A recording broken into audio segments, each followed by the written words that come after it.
कुछ गड़बड़ी हो गई थी, दोबारा देखते हैं। टाइटेनियम का परमाणु क्रमांक के बारे में बता रहा। टाइटेनियम का परमाणु क्रमांक को पता ही है, 22 है। ठीक है, तो 22 है तो अपने दो तो एस में इलेक्ट्रॉन रहेंगे, ये रहेगा इसका इलेक्ट्रॉनिक विन्यास 3d2 4s2। ठीक है, तो इसमें इसका इलेक्ट्रॉनिक विन्यास ये रहेगा, तो इसमें इसकी ऑक्सीकरण अवस्था है +3, तो 3 तो इसमें से इलेक्ट्रॉन चले जाएंगे, 2s वाले गए और डी के अंदर रहा एक, तो डी के अंदर इलेक्ट्रॉन कितना रहा, 3d के अंदर एक इलेक्ट्रॉन रहा। ठीक है, तो एक इलेक्ट्रॉन रहा, तो वो एक इलेक्ट्रॉन नीचे वाले यहाँ पे भर दिया, यहाँ पर दिया, तो यहाँ पर दिया, तो अब इलेक्ट्रॉन इसके पास पूरा पूरा एक ही है, तो ये इलेक्ट्रॉन होगा एक इलेक्ट्रॉन। इस इलेक्ट्रॉन के कारण अब क्या होगा, यहाँ से ये यहाँ से इसके अंदर उत्तेजित होगा। ठीक है, यहाँ पे उत्तेजित होगा, और यहाँ पे उत्तेजित होने के कारण इसमें आपके ये निम्न ऊर्जा, ये निम्न ऊर्जा है, और यहाँ पे उस ऊर्जा है, निम्न ऊर्जा से उस ऊर्जा में उत्तेजित होगा। और गड़बड़ हो गया, T2G नहीं, यहाँ पे गड़बड़ लिख दिया, यहाँ T2G नीचे की तरफ है, जी ऊपर की तरफ है, थोड़ा सा ध्यान रखा करो, है ना। यहाँ पे जी नहीं है, वो बड़ा करना पड़ेगा, क्यों।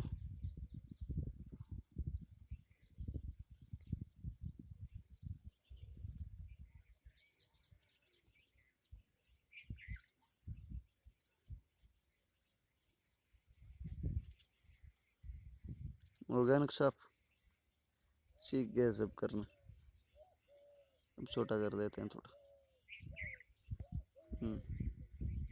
यहाँ हो गया आपका इजी, अल्लो वापस गड़बड़ कर दी।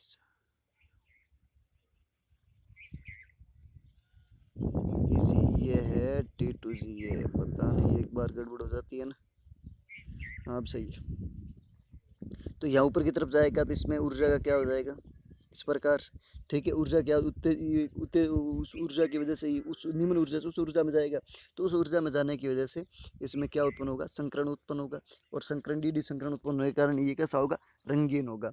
रंगीन नहीं, कलरलेस नहीं होगा, कलरफुल होगा। ठीक है ना, ये चीज़ आपको इसके द्वारा समझाई जाती है। ठीक है, और ये चीज़ आपको महत्वपूर्ण रूप से ध्यान रखनी है। अब आगे वाला टॉपिक आता है अपने, इसमें क्या लिखा हुआ है देखिए, रंग की प्रकृति। सबसे पहला अनुप्रयोग है, सीएफटी के द्वारा संकुल यौगिक के द्वारा रंग व स्पेक्ट्रम की व्याख्या की जा सकती है, जैसे कि दे रहे एग्जाम्पल मैंने बोला वो सेम टू सेम एग्जाम्पल लिख रखा है। ठीक है, और डिसंकरण इलेक्ट्रॉन उत्पन्न के कारण किया जाता है। देखिए एक में आप एक महत्वपूर्ण बात है, इसका रंग बैंगनी होता है, किसके कारण, ये एक इलेक्ट्रॉन एक मित्र इलेक्ट्रॉन के कारण। ये चीज़ आपकी पूरी कंप्लीट हुई। अब नीचे देखो, यहाँ पे एक बहुत ही बड़ी इस पेज में बात दे रखी है, ये देखो यहाँ पे इंपॉर्टेंट भी कर रखा है, इलेक्ट्रॉन के डी संक्रमण के कारण Cu है, यहाँ पे ध्यान रखना, CuSO4, एस कौन सा, सल्फर है वाला, अपने कॉपर सल्फाइड है, ये यहाँ पे ऐसे लिखा हुआ है CuSO4 ये लिखा हुआ है। ठीक है, ये यहाँ पे, ठीक है, थोड़ा ध्यान रखना, वहाँ पे नोट्स में थोड़ा करेक्शन करना, आप जब लिखते हो तो आपकी कॉपी में, तो ये थोड़ा ध्यान से लिखना। ठीक है, वेरी 5s2O नीले रंग का होता है। ठीक है, किसके कारण, डी संकरण, इलेक्ट्रॉनों के डी संकरण कारण इसका रंग कैसा होता है, नीला होता है। वेरी वेरी इंपॉर्टेंट, ध्यान रखना। ठीक है, अब सीएफटी की सीमा, अब सीमा क्या है, ये संकुल यौगिकों में पहली सीमा है वो यौगिकों में ऋणावेशित लिगैंड केंद्रीय धातु व इलेक्ट्रॉनों के कक्षकों में विपाटन अधिक होने के कारण ये दुर्बल क्षेत्र लिगैंड कहलाता है। ठीक है, और दूसरी है केंद्रीय धातु परमाणु व लिगेंडों के सहसंयोजक गुण की व्याख्या ये नहीं करता। ठीक है, इसके मध्य सहसंयोजक गुण पाया जाता है, उसके बारे में ये नहीं बता पा रहा है।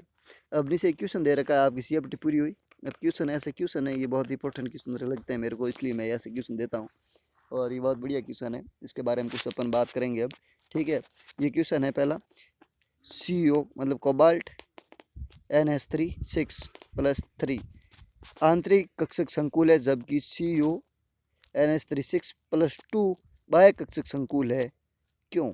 देखिए इसमें यहाँ पे आपको कुछ अंतर दिख रहा है क्या, यहाँ पे लिगेंड में कोई अंतर दिख रहा है, सेम लिगेंड है, सेम लिगेंड है, परंतु बात अलग है। ठीक है, इस बात में ही एक बात है। ठीक है, ये बात ये है कि इसमें +2 दे रखा है यहाँ पे देखिए, और यहाँ पे +3 दे रखा है, बात में बात है या नहीं है? बात में बात होती है भाई। ठीक है, तो +3 है तो देखो ये तो आपको पक्का ही हो गया नहीं, नाइट्रोजन दाता परमाणु, इसलिए ये कौन सा लिगेंड है? एमीन। एमीन है, कौन सा लिगेंड हो गया? एमीन हो गया आपका एक प्रबल क्षत्रीय लिगेंड। ठीक है, अब प्रबल क्षत्रीय लिगेंड है तो युग्मन तो होगा, चाहे कुछ भी हो।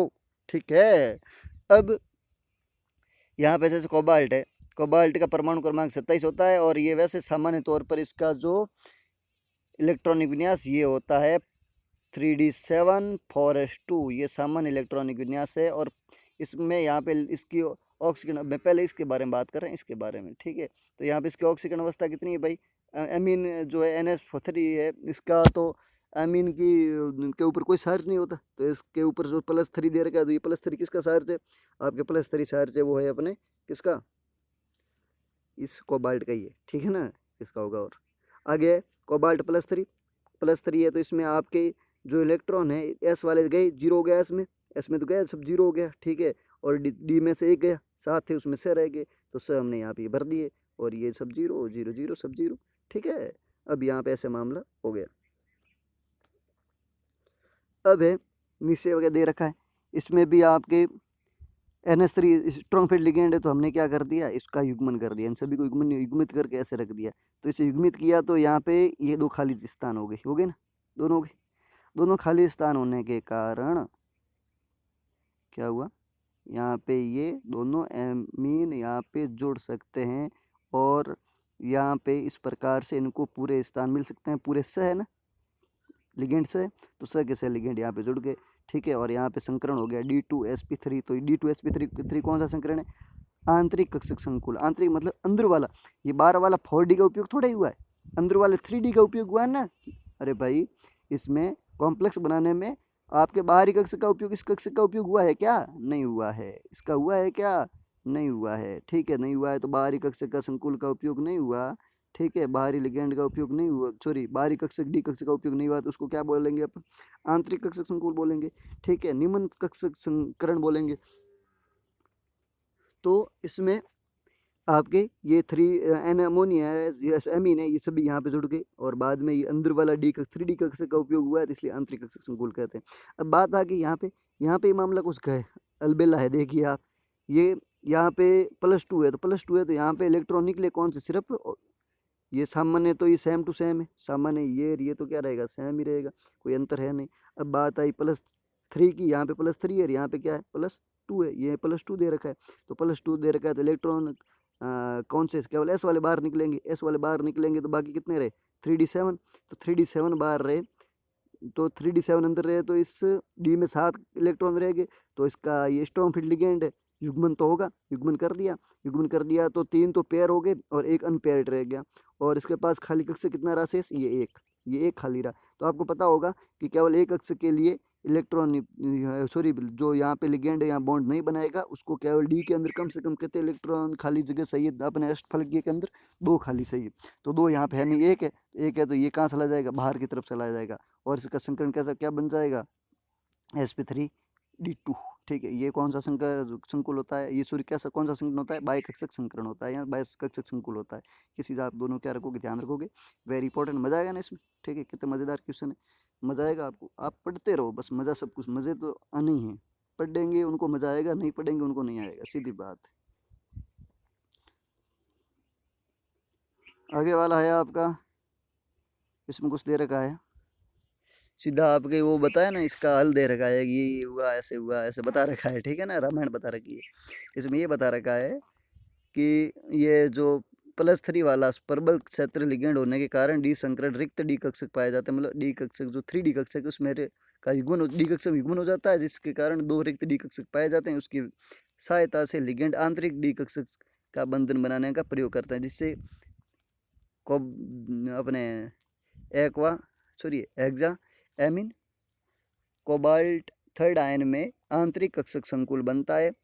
इसका संकरण D2sp3 होता है। अब इतनी सवाल में दे रखा है कि मैं लिगेंड का प्रबल क्षेत्र है, लेकिन डी कक्षक के इलेक्ट्रॉनों का युग्मन होने के पश्चात भी रिक्त 2 डी कक्षक उपलब्ध नहीं होते, इसलिए बाह्य डी कक्षक का उपयोग होता है, बनाते हैं, कक्षक बंद बनाने में प्रयोग किया जाता है। इसलिए इसमें जो संकरण पाया जाता है वो कौन सा पाया जाता है? sp3d2 पाया जाता है। और इसलिए इसे बाह्यकक्षक संकुल कहते बनता है, ठीक है ना। अब नीचे वाला जो क्वेश्चन है वो बहुत ही बढ़िया है। उसमें दे रखा है कि भाई ऊपर वाला एक प्रबल अनुचुंबकीय संकुल है जबकि नीचे वाला एक दुर्बल अनुचुंबकीय संकुल है। क्यों? अब एक प्रबल अनुचुंबकीय है, एक दुर्बल अनुचुंबकीय। प्रबल दुर्बल क्यों? अनुचुंबकीय है तो अनुचुंबकीय है, क्या फर्क पड़ता है? ऐसा क्यों? ये देखिए, इसके बारे में भी आप मजा आएगा आपको। देखिए Fe+3 इसमें जो है इसकी ऑक्सीकरण अवस्था है वो भी +3 है, इसमें भी +3 है। देखिए इसमें थोड़ी सी मैं आपको पढ़ के बता देता हूँ। मैं जल दुर्बल क्षेत्र लिगेंड होने के कारण डी कक्षक में युग्मन नहीं होता। मजा आ गया ना? इसमें पेयरिंग नहीं होगी। ये कैसा संकुल है? Weak field ligand. ये कैसा लिगेंड है? Weak field ligand. तो विक फील्ड लिगेंड होने के कारण इसमें जो डी कक्षक होंगे उसमें किसी भी प्रकार का कोई भी युग्मन नहीं होगा, ठीक है। अब देखिए मुझे ये बताइए कि इसका Fe मतलब फेरस का आपको पता है कि परमाणु क्रमांक कितना होता है भाई? 26, सभी को पता है, ठीक है। 26 है तो इसका आपके इसमें भरा जाएगा 3d6 4s2। ये इसका क्या पाया जाता है? संकरण पाया जाता है, ठीक है, आपको पता है। अब इसमें आपके इसकी जो ऑक्सीकरण अवस्था है वो यहाँ पे +3 Fe+3 है, तो +3 होते ही 2 इलेक्ट्रॉन ये जाएंगे, एक ये जाएगा, तो 3d में कितने रहेंगे? 5। डी में कितने रहेंगे? 5। तो डी में 5 रहेंगे। तो देखिए क्या बात है, वाओ। 1 2 3 4 5 5 रह गए। अब 5 रह गए तो 5 अयुग्मित इलेक्ट्रॉन, कितने? 5 अयुग्मित इलेक्ट्रॉन आपके सामने हैं, ठीक है, लॉन पेड इलेक्ट्रॉन है। तो 5 अयुग्मित इलेक्ट्रॉन आपके सामने है, तो आपके जैसे सौभाग्यशाली कौन होगा, ठीक है। और 5 है, और ये यहाँ पे जो जल है, जल कैसा है? लॉन अपने प्रबल क्षत्रिय नहीं, दुर्बल क्षत्रिय। तो दुर्बल क्षत्रिय होने के कारण इसमें पेयरिंग नहीं होगी, मतलब इनका युग्मन नहीं होगा। युग्मन होगा क्या? नहीं होगा, नहीं होगा। तो आपको पता होना चाहिए कि इसमें आपके 500 के 500 कैसे इलेक्ट्रॉन है? अयुग्मित इलेक्ट्रॉन है। तो इसमें आपके म्यू का मान बहुत ज़्यादा होगा और इसमें आपके अनुचुंबकीय गुणधर्म होगा वो क्या होगा? प्रबल होगा। जबकि नीचे वाला कैसा है? CN6। CN6 क्या है भाई?